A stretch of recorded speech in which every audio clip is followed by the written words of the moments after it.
a comenzar con el aspecto biológico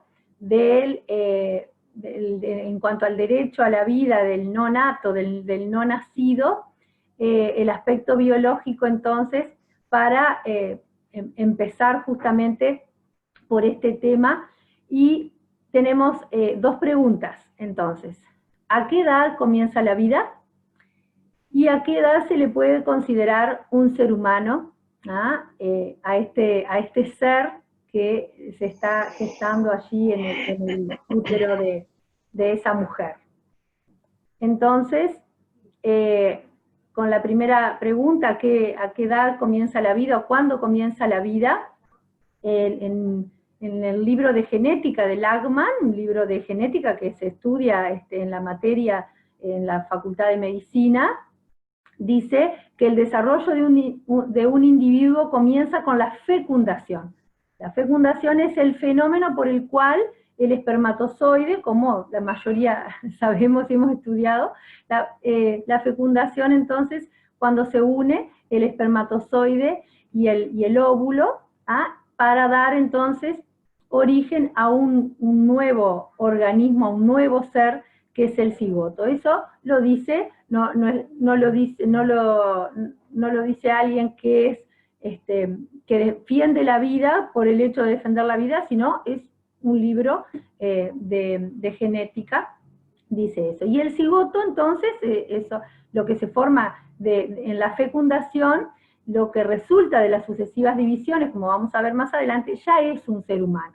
No es un proyecto de ser humano, sino que ya es un ser humano, solo que en sus primeras etapas y, por lo tanto, muy inmaduro. Siguiente.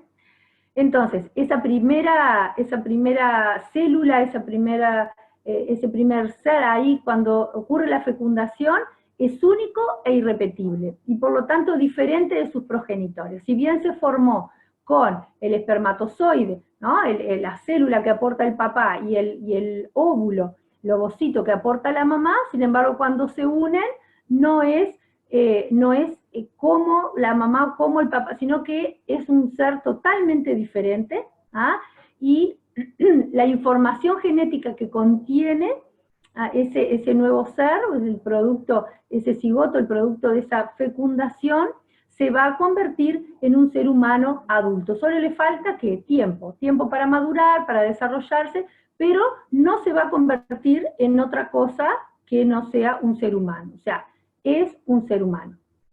Tampoco la anidación o la implantación en el útero materno determina si inicia la vida o no inicia la vida. Solo es un cambio de lugar, un cambio de localización, un cambio de domicilio, digamos, por las necesidades del nuevo ser. Así que como veíamos, la vida comienza, el ser humano inicia su vida en el momento en que se unen el espermatozoide con el óvulo.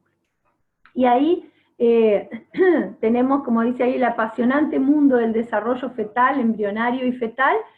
Tenemos en secuencia las semanas del desarrollo. Entonces este nuevo ser, este ser humano, se va desarrollando.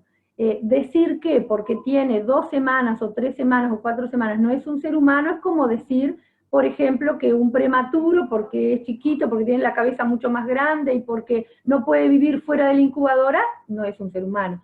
Entonces, es solo cuestión de etapas de desarrollo y de maduración. Siguiente.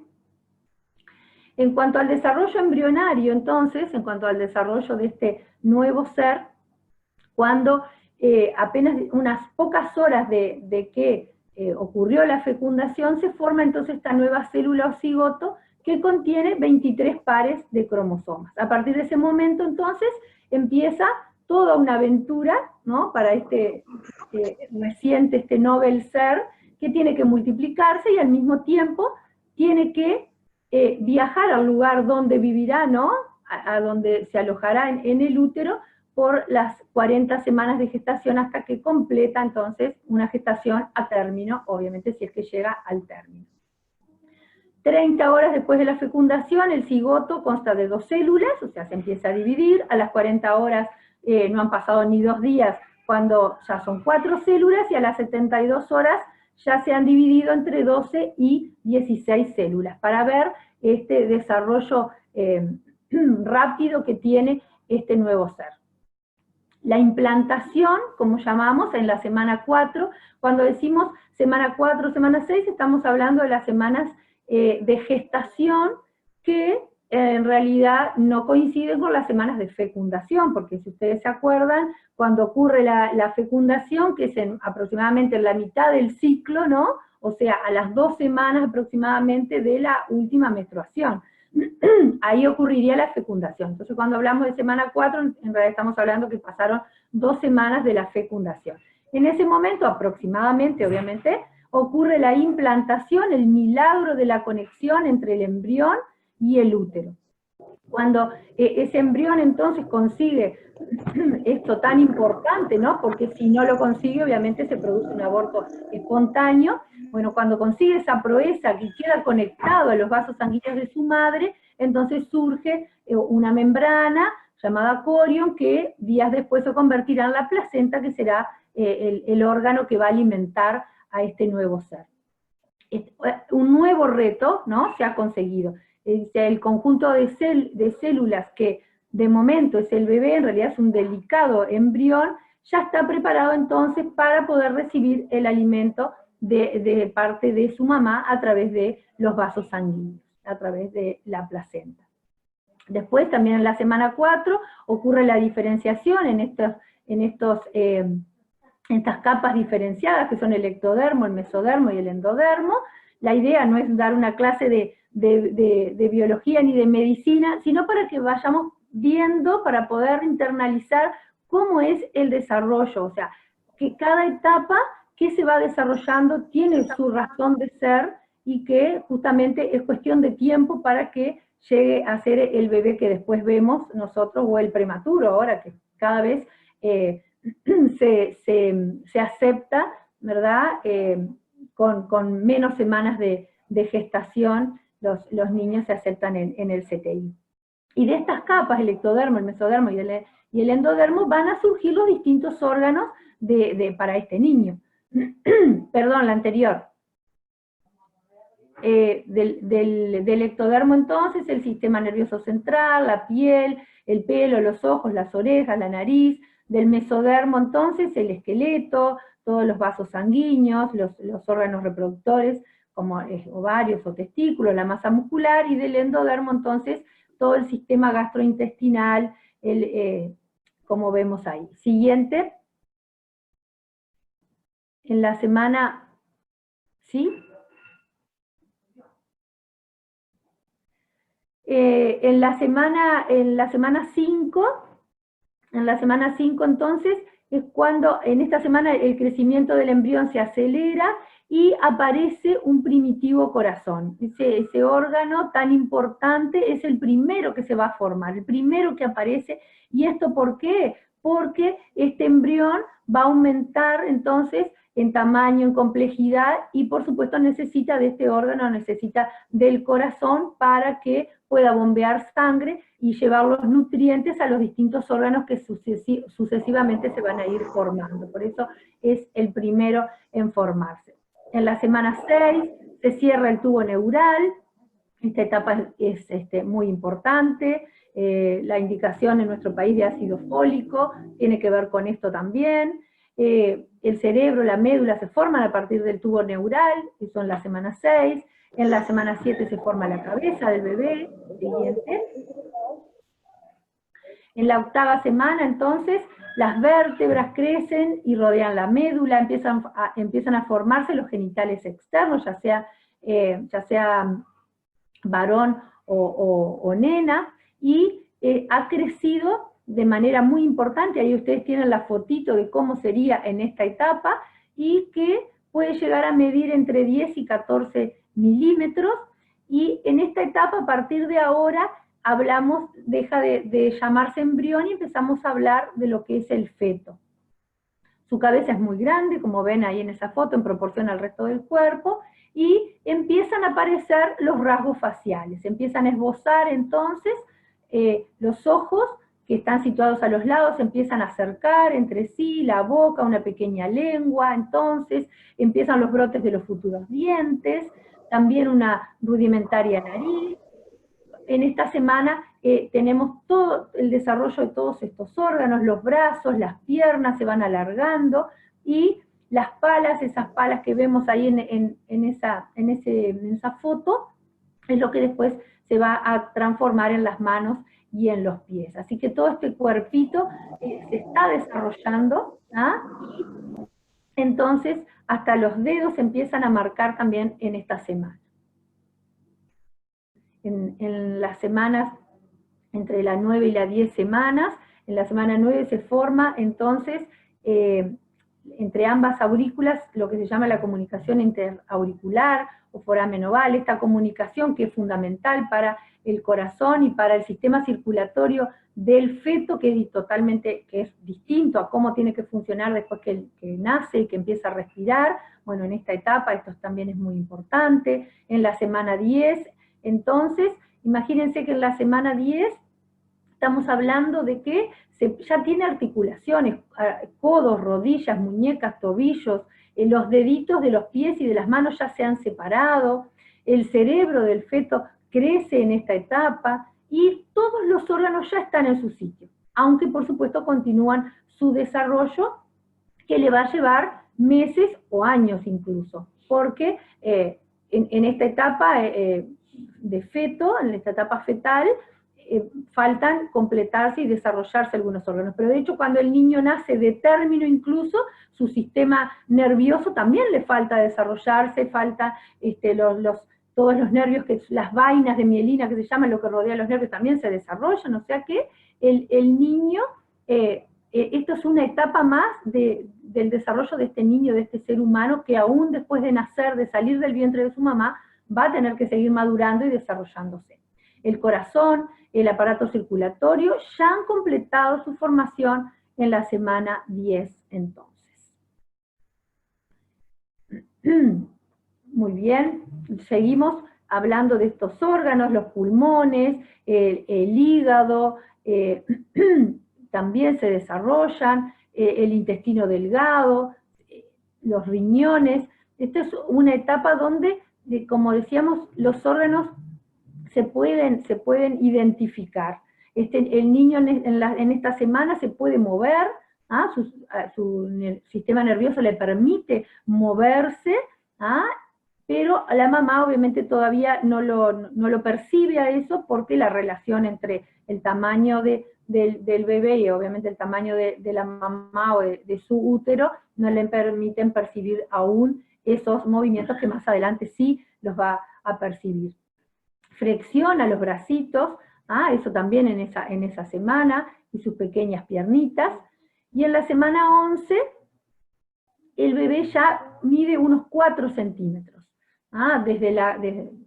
Si medimos desde la cabeza al coxis, son unos 4 centímetros, y está a punto de superar entonces el primer trimestre de vida. Empieza a dar sus primeros traguitos, succiona, así que succiona, traga. En esta etapa también empiezan a formarse las cuerdas vocales en la laringe. El tronco se divide en dos partes, bien separadas por el diafragma, la superior, la inferior. En la parte superior del diafragma, como cada uno de nosotros, está el corazón, los pulmones, en la infradiafragmática o debajo del diafragma, todo el aparato digestivo en esta semana. Siguiente. Y en la semana 12, la última semana del primer trimestre, todos los órganos están formados. Ustedes pueden ver ahí en las fotitos, este feto entonces, cómo está formado, cómo podemos identificar los órganos a simple vista, y solo tiene que evolucionar, solo tiene que desarrollarse. En la semana 12 incluso empiezan a crecer las uñas del bebé, todo su rostro está mejor formado. En la semana 12 o en la semana 11 se hace esta ecografía, se mide la translucencia nucal o el pliegue nucal, que también se puede sospechar entonces algunas enfermedades congénitas o hereditarias, y a esta altura el bebé entonces puede medir 61 milímetros aproximadamente, o sea, 6 centímetros de largo, y pesar alrededor de 14 gramos en la semana 12. Siguiente. Ahí tienen, entonces, en comparación con la mano de un adulto, y la fotito de este bebé, de este feto en la semana 12. Siguiente. Entonces, con la ley que tenemos, obviamente, en nuestro país, se puede solicitar entonces la interrupción del embarazo hasta esta semana, ¿no? Hasta la semana 12. El aborto provocado, entonces, la interrupción voluntaria, el aborto es la interrupción voluntaria del embarazo en cualquier etapa de la gestación y que tiene como resultado la muerte del producto de la concepción. Y estas dos preguntas: ¿a qué edad gestacional se considera que se está terminando con una vida? ¿A qué edad no sería un delito? Bueno, en realidad, saben que ahora, a partir de la semana 13, en realidad, ya no estaría dentro de la ley, ¿no? Y yo quería mostrar, siguiente, quería mostrar un poquito eso como para ir pensando, ir reflexionando de que justamente a veces no es muy sensato, ¿no? lo que planteamos, porque a las 12 semanas, en realidad, a las 12 semanas estamos hablando de que se puede interrumpir esa vida, se puede interrumpir el embarazo, se puede matar a ese bebé, y un día después entonces ya no se puede, ya es un delito, y estaría penalizado por la ley, o sea que no es muy coherente este razonamiento. Siguiente. Nosotros obviamente con la tecnología hoy en día podemos ver hasta su rostro, ¿verdad? En las, la doctora Laura puede ser más clara en esto y explicarlo mucho mejor, pero con la tecnología 4D, podemos incluso ver claramente cómo sería su rostro, pero no son menos personas solo porque no vemos su rostro directamente. Siguiente. ¿Y cuál debe ser entonces mi actitud como médico? Bueno, sabemos que frente a una mujer embarazada estamos asistiendo a dos pacientes al mismo tiempo, que es lo que hace en general el obstetra, ¿verdad? Y el médico tiene el derecho ético de proteger tanto a la mujer como a ese otro ser que está allí en el vientre de la mamá. Tenemos el punto de vista legal, este decreto, el artículo 2, que dice: el médico debe defender los derechos humanos relacionados con el ejercicio profesional y especialmente el derecho a la vida a partir del momento de la concepción. Eso lo dice esta ley.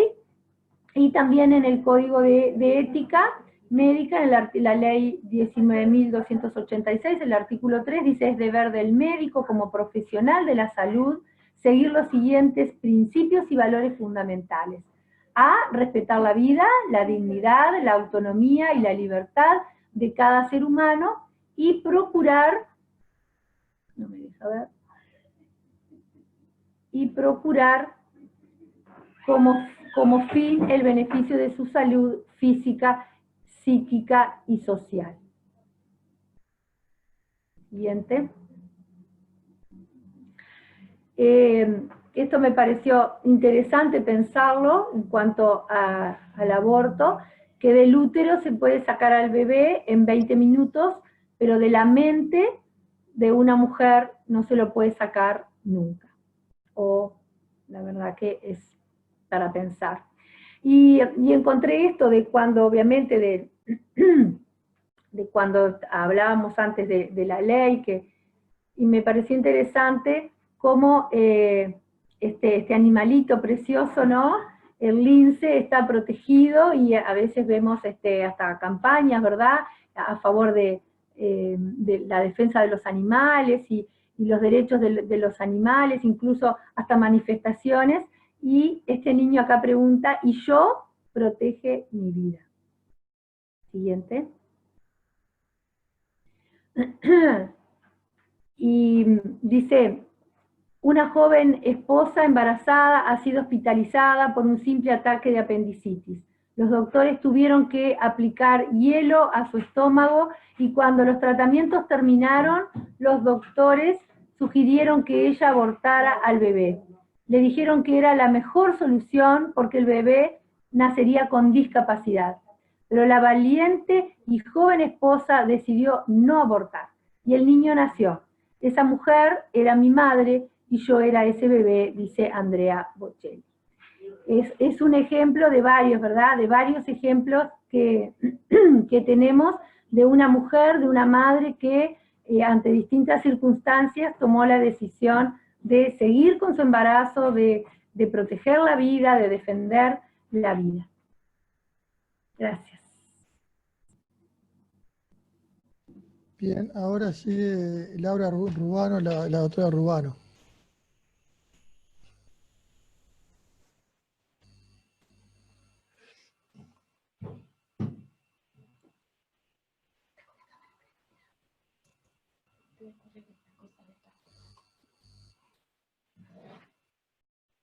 Desmutear acá. ¿Se escucha? ¿Sí? Bueno, buenas noches a todos. Les agradezco profundamente la oportunidad de poder estar aquí con ustedes. El tema en el cual yo tengo que hablar, que me pidieron, es concretamente la implementación actualmente en Uruguay de la ley de despenalización del aborto y todo lo referente a su manejo y aplicación ahora en el Uruguay. Por lo tanto, tengo que hacer una declaración de conflicto de intereses porque el tema que yo voy a abordar no es nada amoroso como el que la doctora que me precedió, Edivia, le tocó, ¿verdad? Yo estoy en el otro extremo de toda esta discusión y quiero aclararles, por un lado, que estoy en la cátedra del profesor Brioso de la Clínica Ginecológica A, que es uno de los mentores de esa ley y que lo llevó adelante. Eso no implica de que por estar en la cátedra me vea obligada a aceptar todas las posiciones que en esa cátedra se plantean, sino que se me respeta precisamente mis convicciones religiosas. Por eso les digo que soy bautizada y soy miembro de una iglesia bautista y en la cátedra lo saben perfectamente. Pero además no soy objetora de conciencia en Uruguay para las autoridades sanitarias porque considero que en mi práctica médica podría eso limitarme a estar y acompañar a aquellas mujeres que se vieran en la situación de tener que plantearse la interrupción voluntaria del embarazo. Dicho todo esto, vamos entonces a entrar un poquito en el tema de a lo que me pidieron. La interrupción voluntaria del embarazo en Uruguay está ahora aceptado y está reglamentado por una ley que terminó de concretarse en el año 2012. Desde el año 1938, en que estuvo presente la ley del aborto, en el cual se mencionaban como causales en nuestro país el honor del esposo, la extrema pobreza o el riesgo de vida a la mujer, hubieron etapas históricas posteriores que se presentaron para el análisis de las leyes y sobre todo de las normativas sanitarias, el sistema asistencial y educativo y sobre todo la práctica profesional que fue cambiando en el periodo desde 1990 a 2015. Esos periodos estuvieron expresados de esta forma. En 1990 hasta el año 2001, nosotros los médicos obstetras, cuando se nos presentaba una mujer que estaba embarazada y quería interrumpir ese embarazo, esa mujer era excluida de nuestro sistema normal de, digamos, de consulta. Era mal vista, era despreciada, era dejada a un lado.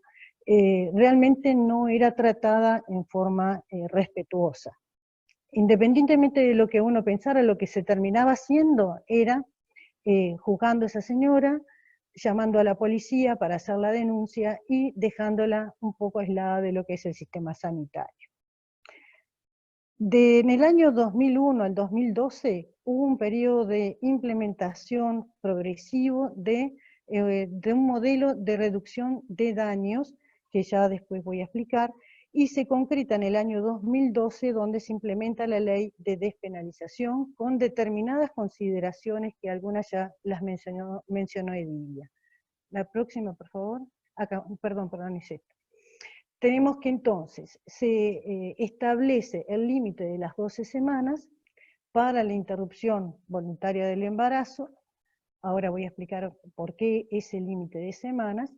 Hasta la semana 14, si la paciente fue violada, ahí tiene un plazo mayor y sin tiempo definido, eso es lo que establece la ley, cuando está en riesgo la vida de la madre, a pesar que se trata de salvar el embrión o el feto sin riesgo de esa vida materna, o si está en riesgo la vida fetal, ya sea sobre todo por malformaciones incompatibles con la vida extrauterina. Quiere decir que esas son solamente las condiciones en las cuales la legislación actual autoriza o despenaliza, porque ese es el concepto que debemos tener, que no hay pena para esa mujer que realiza la interrupción de ese embarazo, comprendido en esas condicionantes. ¿Y por qué hasta las 12 semanas?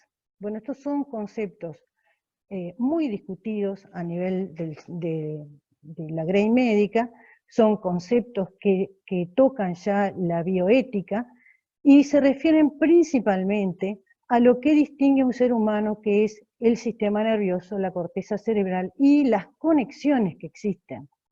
El sistema nervioso, como lo explicó Edivia, ya está formándose a partir de las 6 semanas, pero ese sistema nervioso primordial no transmite información. Y el concepto bioético que se manejó en la formación de esta ley, en la fundamentación de esas 12 semanas, es que el proceso cognitivo, la transmisión de información que se da por las neuronas, se desarrollan y proliferan después de las 12 semanas. Anteriormente, a lo que se refería la doctora Edivia Rodríguez, era precisamente esas conexiones del sistema autónomo y son más bien reflejas y no componentes de un sistema neurológico más afinado. Pasamos a la próxima. Entonces, la situación en Uruguay cuando se esgrime esa ley era que el aborto provocado en condiciones de riesgo era el responsable del 47% de muertes maternas en el Hospital Pereira Rosell. Eso era debido a que las mujeres que se realizaban los abortos eran mujeres de condición socioeconómica deficitaria, eso eran las que llegaban obviamente al Pereira Rosell, las que tenían otro medio socioeconómico, esas no llegaban ahí, y algunos de los veteranos que pueda estar escuchándome recordará que en aquella época se efectuaban generalmente en clínicas clandestinas, hechos por parteras, y muchas iban a la frontera con Brasil y a realizarse el aborto. Después regresaban a Montevideo, a su ciudad de origen, y con las complicaciones porque eran justamente realizados en lugares donde no había condiciones sanitarias adecuadas para que esa mujer no sufriera sobre todo infecciones, y por eso la muerte por sepsis o complicaciones por sepsis, o hemorragias que también determinaban su muerte. Llegamos entonces a un momento entre el año, alrededor del 2001, en el cual la primer causa de muerte materna era precisamente la muerte por el aborto provocado en condiciones criminales. Como mencioné entonces, se realizaba la denuncia policial, había una desconfianza hacia el personal médico, lo que hacía que esa mujer mintiera, que ocultara el hecho de que se realizó maniobras, por lo tanto la consulta era tardía, el diagnóstico era tardío y terminaban muriendo. El problema era entonces un problema de salud pública. La próxima, por favor.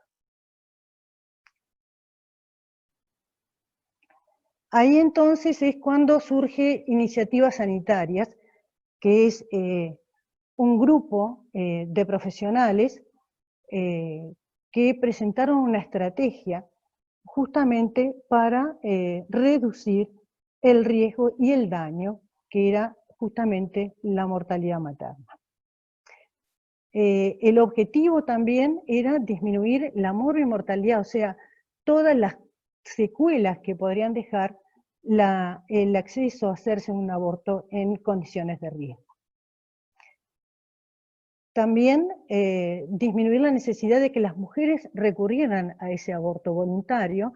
Eso era precisamente dándole información sobre métodos anticonceptivos, aportando también esos métodos, porque una cosa es decir, bueno, usted tiene que utilizar tal método, y resulta que después el sistema como tal no era capaz de brindar a esas mujeres los métodos o facilitar para que tuvieran esos métodos.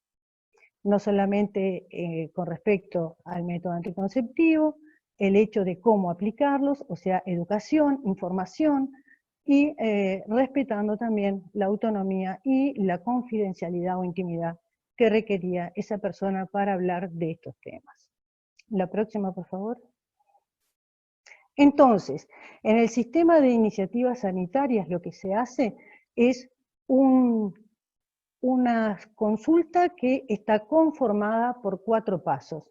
Son etapas en el cual se permite hacer un diagnóstico y posteriormente se elabora todo el resto de la consulta.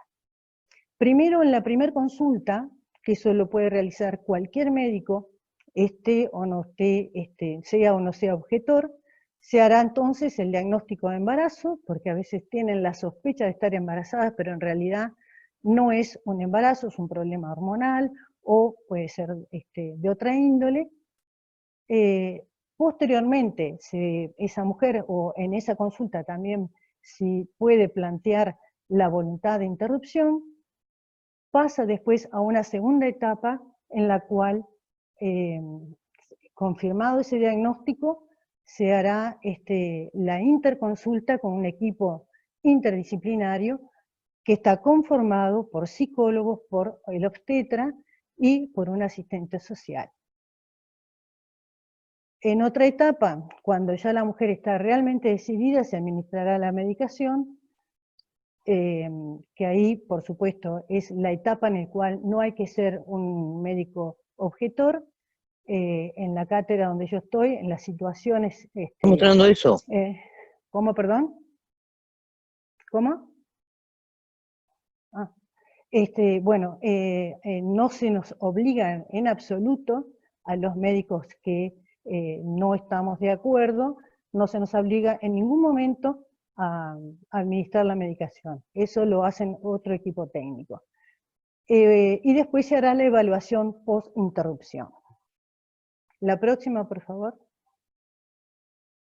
Acá entonces tenemos esquematizado las etapas en la cual la mujer primero es atendida con las inquietudes, se descarta también factores que puedan ser problemas genéticos que pueda tener esa mujer, o se habla también sobre la posibilidad de, o temor que pueda tener sobre enfermedades genéticas o transmisibles, y también se tiene la consulta con el médico genetista, y posteriormente cuando la mujer realmente, después de tener toda la información, su diagnóstico y la evaluación paraclínica que corresponda a esa persona, pasará en la segunda etapa a tener toda la información en su poder y ahí decidirá o no. La decisión en realidad es una decisión en la cual ese equipo técnico trata de mostrar a esa mujer las posibilidades que pueda tener, tanto si ella opta por el embarazo, que que no es algo infrecuente, como les voy a mostrar ahora, sino que además le plantean las posibilidades con la asistente social de poder tener una salida a su situación personal, que muchas veces los médicos hemos minimizado ese trabajo en la esfera social.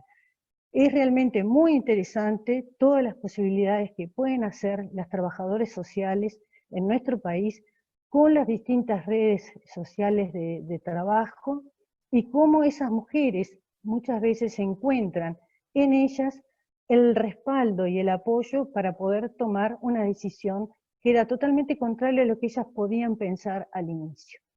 Eso realmente es algo muy loable del equipo de asistentes sociales en Uruguay. Posteriormente a eso, bueno, finalmente en la consulta post-aborto, ahí entonces la mujer va a tener el asesoramiento en cuanto a los métodos anticonceptivos y a su salud sexual y reproductiva. La próxima, por favor. Entonces, la estrategia del equipo técnico en salud sexual y reproductiva ha sido sobre todo en el antes del hecho del aborto y después del hecho del aborto. Entonces, se compone eso de un acceso con información profesional de calidad en el contexto de la confidencialidad para poder tener acceso realmente a lo que esa mujer quiere confiar al equipo técnico, y que que el equipo técnico quede con esa información y no salga de ahí. El tener esa confianza con el paciente es realmente un elemento determinante en cuanto a cómo será después el devenir de la consulta. El respeto a la autonomía es otro elemento muy importante. Ustedes saben de que es uno de los ejes de la bioética el hecho de respetar la postura que tenga esa persona.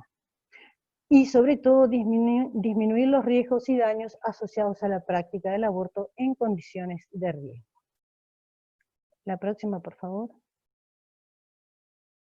Entonces, un poco de números. En Uruguay, desde que está establecida la ley, es obligatorio, tanto a las instituciones privadas como a las públicas, de elevar toda la información al Ministerio de Salud Pública. Por lo tanto, los datos que yo les voy a otorgar aquí son datos que ustedes igualmente, si quieren, los pueden extraer. Son datos oficiales de la realidad nacional. Entonces, en cuanto a la resolución de las usuarias luego de la consulta, de la primera consulta, la decisión fue la interrupción. Se vio, esto fue en el año comprendido, lo que les voy a plantear ahora, entre el 2005 y 2009, en esa etapa. Y traje precisamente esas fechas para comparar la progresión que ha tenido este problema en Uruguay, porque es una forma de poder verlo un poco más claramente. La interrupción entonces fue del 53%. Un 2% la interrupción estaba decidida pero no se efectuó. Un 21% continuó con el embarazo, 4% tuvieron aborto espontáneo, 5% no estaba embarazada, y bueno, y hubieron pacientes que se perdieron también. La próxima, por favor. La edad a la que estas mujeres tenían cuando se presentaron en la consulta, iguales o menores a 19 años, continuaban el 55% el embarazo. Fíjense ustedes qué interesante, porque siempre se dice que las adolescentes son las que interrumpen más, y sin embargo los datos en nuestro país demuestran otra cosa. 20 a 34 años es el 70% de ese grupo etario de las que interrumpen, y mayores de 34 años continúan el embarazo la mayoría. O sea que para interrupción hay una media de unos 23 años y continúan el embarazo las más jóvenes. El nivel de instrucción en nuestro país, que no es lo mismo que, por ejemplo, en estudios que voy a mostrar luego en Europa, La secundaria completa es el nivel de instrucción general que existe en estas personas. Trabajo remunerado, la mayoría, el 48%, eran amas de casa. No tenían trabajo ni formal ni informal. Y la cobertura en esta placa es de, la mayoría eran pacientes de salud pública, pero también hay otra realidad. Las pacientes en esa época que concurrían a salud sexual y reproductiva eran también del sistema privado, porque en el sistema privado no estaba aún tan implementado como en el sistema público. Entonces acá es una mezcla de pacientes procedentes de mutualistas y del sistema público. La próxima, por favor. Bueno, estas mujeres tenían antecedentes obstétricos. ¿Nunca habían estado embarazadas y continuaron el embarazo? Un 45%. Que ya tenían 1 a 3 embarazos, vieron que las que interrumpían era alrededor del 52% y un 45% continuaban su embarazo. Que tenían 4 o más embarazos, el 12% interrumpían. Prácticamente son valores muy poco significativos entre interrupción y continuación. Un 45% que continuaban el embarazo no tenían abortos provocados, realizados anteriormente, e hijos vivos, fíjense que acá está marcado en rojo, 1 a 3 hijos, interrumpían el 44%, pero continuaban un 35%, que tampoco es una diferencia tan grande. Quiere decir que el número de hijos no es una condicionante tan importante como para interrumpir los embarazos. La próxima, por favor.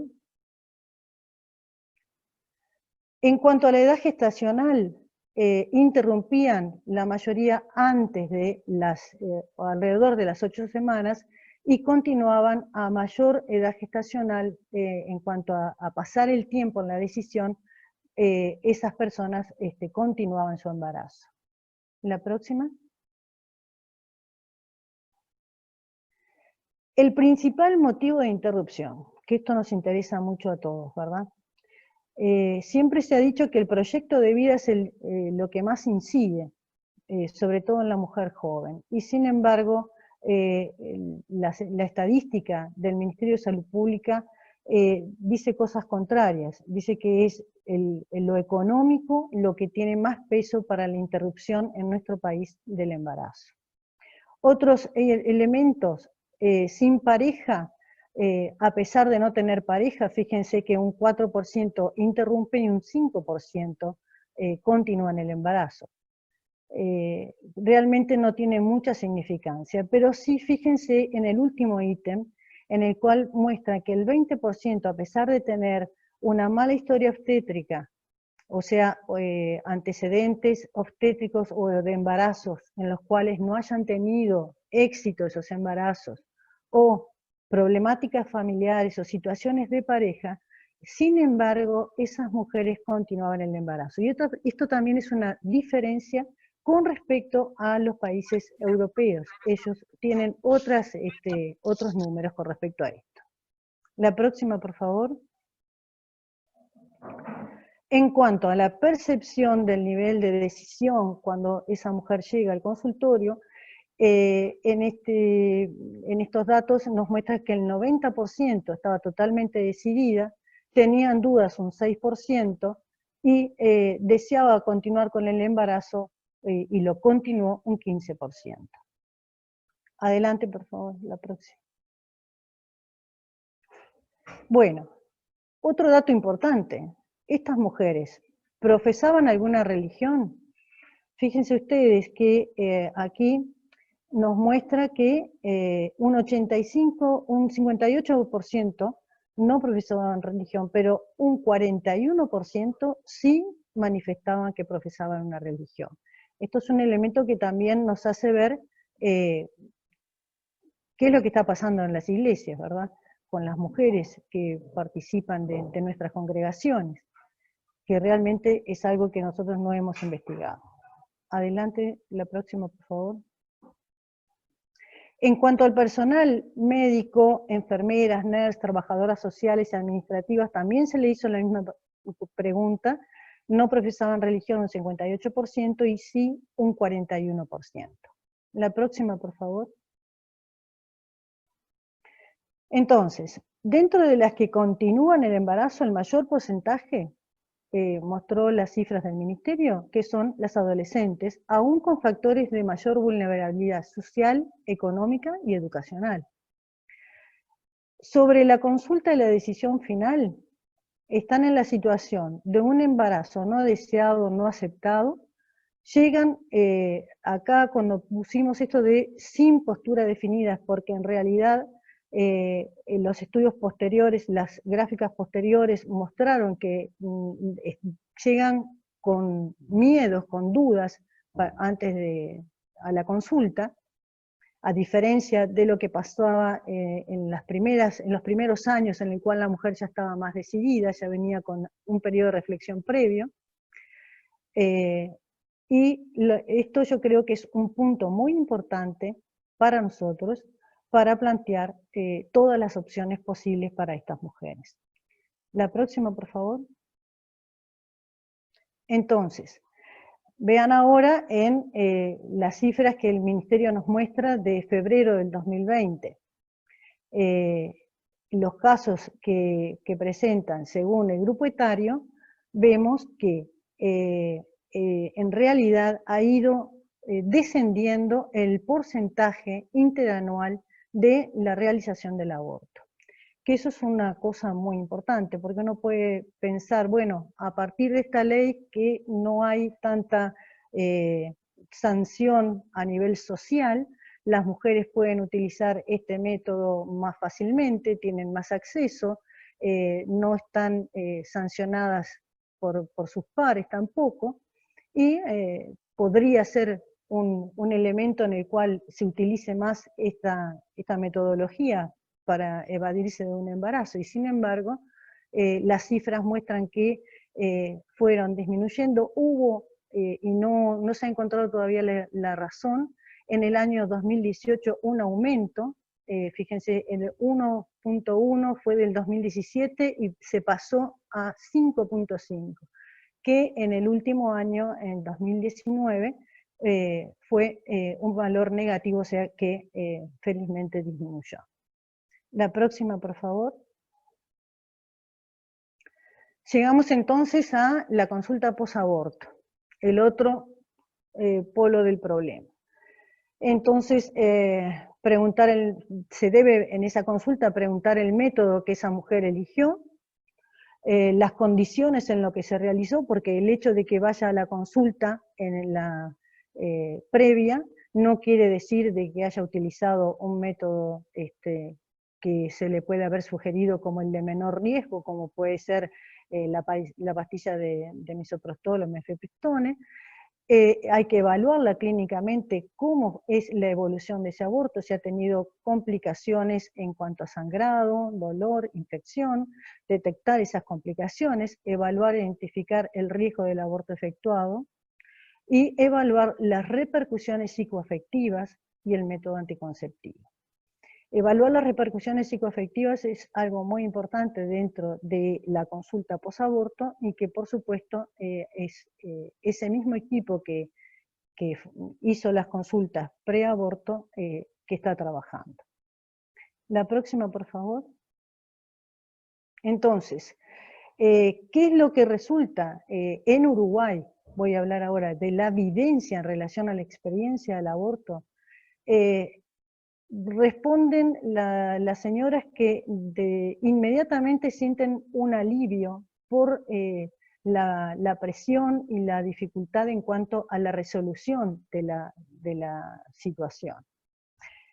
Hay una experiencia de sufrimiento físico, porque el medicamento obviamente estimula los dolores, como en la etapa del trabajo de parto, hay que expulsar el contenido de ese útero, por lo tanto, eso no es fácil, existe toda una agresión, en definitiva, al organismo. Personalmente considero que es una de las mayores agresiones que puede tener una mujer, pero eso es mi opinión. Y hay, del punto de vista emocional, una situación de desorientación vital, porque es una mezcla de la pena, la culpa, la tristeza, y esto está relacionado también con el grado de conciencia respecto de la vida humana en gestación y la convicción de que el aborto era la única solución. Posteriormente a esto, estas mujeres refieren de que más adelante hay un conflicto entre lo que ellas sienten como mujeres y la decisión que debieron tomar, el conflicto cabeza-corazón. La próxima, por favor. Entonces llegamos a otro punto que me pidieron que hablara también, que es lo que denominan el síndrome posaborto, que es un término que está muy discutido dentro de los que trabajan en estos temas. Lo consideran más una situación de trauma posaborto o de secuela posaborto, definiéndolo esta situación como síntomas que aparecen luego de la realización del aborto provocado. El aborto provocado, así la mujer esté convencida que esa es su solución, es un acontecimiento que se vive en forma traumática y dependerá de, digamos, sus mecanismos, las herramientas que pueda tener esa mujer como defensa para sobrellevar la situación. Entonces, el cuadro psicológico patológico está comprendido por síntomas depresivos, la mayoría, ansiedad, sentimientos de culpa y autodesvalorización, alteraciones conductuales, ya sean en trastornos alimentarios o trastornos del sueño, hiperactividad autonómica con sudoración, crisis de ansiedad y tendencia, si puedes por favor sacar ese recuadro que apareció, tendencia a la cronificación de los síntomas, y eso es lo que define esta secuela post-aborto. Esto ustedes pueden leer los artículos que están, y le puse acá incluso la dirección, de esta doctora que trabaja hace muchos años en España, dedicada precisamente a todas las mujeres que se han realizado abortos justamente en España. Es una psiquiatra que evalúa y defiende la postura de que esto se trata de un trauma, de un acontecimiento traumático, y trabaja mucho en este tema. La próxima, por favor. Entonces, esta doctora plantea que hay un perfil para presentar este cuadro psicológico. Son generalmente mujeres solteras que no utilizaban ningún método anticonceptivo o estaban mal asesoradas, mal informadas, lo utilizaban mal, de bajo nivel socioeconómico, pero sí con un buen nivel educacional. Iniciaban las relaciones sexuales alrededor de los 18 años y la edad del aborto era entre los 20 a 29 años en su mayoría. Incluso una de las cosas que también llama la atención es que casi la mitad tenía más de un aborto realizado. Pero tenían estas mujeres también la característica de que en sus antecedentes familiares había un maltrato conyugal a sus madres, o sea que vivían ellas la violencia hacia sus madres como una experiencia desagradable, y trastornos mentales también había antecedentes en la familia. Otra característica, que es un dato muy interesante y que esta doctora lo remarca, es que en el año anterior a tomar la decisión del aborto, el 67% había tenido un problema serio, ya sea económico, de pareja, familiar o laboral, pero fundamentalmente, generalmente era el económico, pero una situación que realmente la ponía la condicionaba para sus decisiones. La próxima, por favor. ¿Qué sentimientos tenían estas mujeres cuando se enteraban de que estaban embarazadas? Bueno, un 30% alegría, y eso es muy llamativo, ¿verdad? porque a pesar de tener ese sentimiento, resulta que después abortaban.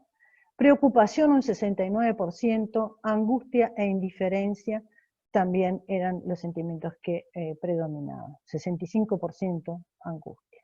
Los motivos para abortar, y fíjense qué importante esto, recuerden lo que hoy les mencioné del 20% que hay en Uruguay, la presión de la pareja en un 44%.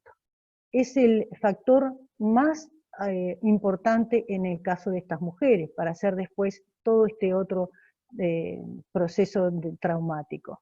Alteraciones de los planes personales un 38%, la falta de dinero 35%, no querer tener más hijos 25% y un desconocimiento de otras opciones el 19%. Fíjense, desconocimiento de otras opciones. Por eso acá se recalca en el plan, en el proyecto de iniciativas sanitarias, precisamente la presencia de la asistente social, que es la encargada de mostrar otras opciones. Es la que acompaña a esa mujer si es que decide en ese embarazo darlo en adopción o si quiere otras opciones desde el punto de vista económico que pueden desconocer, bueno, precisamente la asistente social es la que se encarga de poder apoyar e informar a esa mujer. Ahora, otro dato muy importante, ¿estas mujeres pudieron tomar la decisión con libertad? Bueno, se destaca de que el 49% no tuvo libertad de decisión y un 56% no quería abortar. ¿Quiénes eran los que realmente presionaban? El 87% de las parejas querían que abortara, 76% de sus amigos y el 27% de los padres.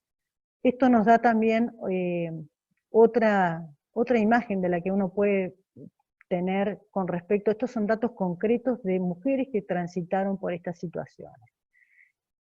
Bueno, la próxima, por favor.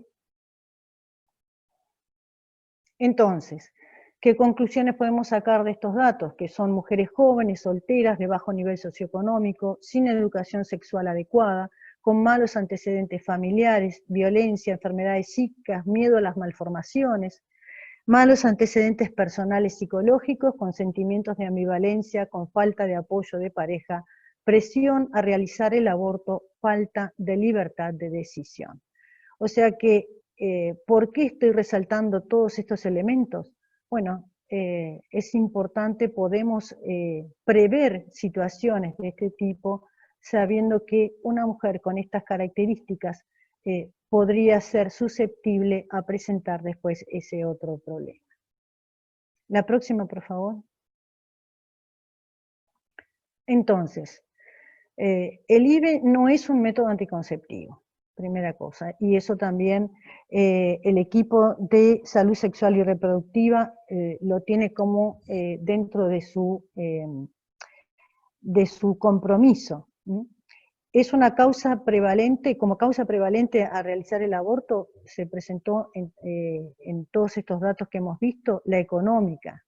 Son mujeres jóvenes que no van completamente decididas, y el trauma posaborto está dado más que nada por el mal medio familiar, los antecedentes de una patología psicológica o psiquiátrica y la mala relación de pareja. La próxima, por favor. Entonces, nosotros, los que tenemos otra visión de lo que es la vida, otra visión de cómo debemos enfrentarnos y comportarnos, ¿qué podemos hacer? ¿Hacia dónde podemos enfocarnos en trabajar?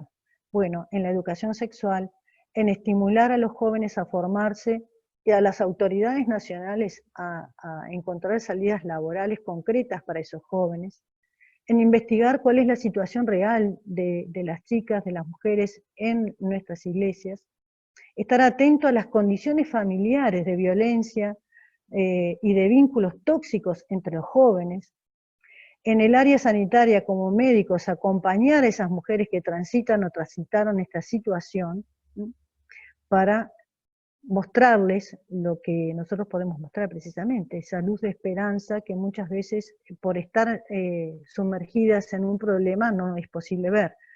Orar, a ver, ponernos la oración como una meta sobre ese problema específico para poder salir adelante en Uruguay, que evidentemente que creo que no es tan negro el panorama como pensamos de repente de que está tomándose el IVE como opción anticonceptiva. La próxima, por favor. No, la otra, falta otra. Esta no, otra más. Y bueno, y les quería dejar como mensaje esto.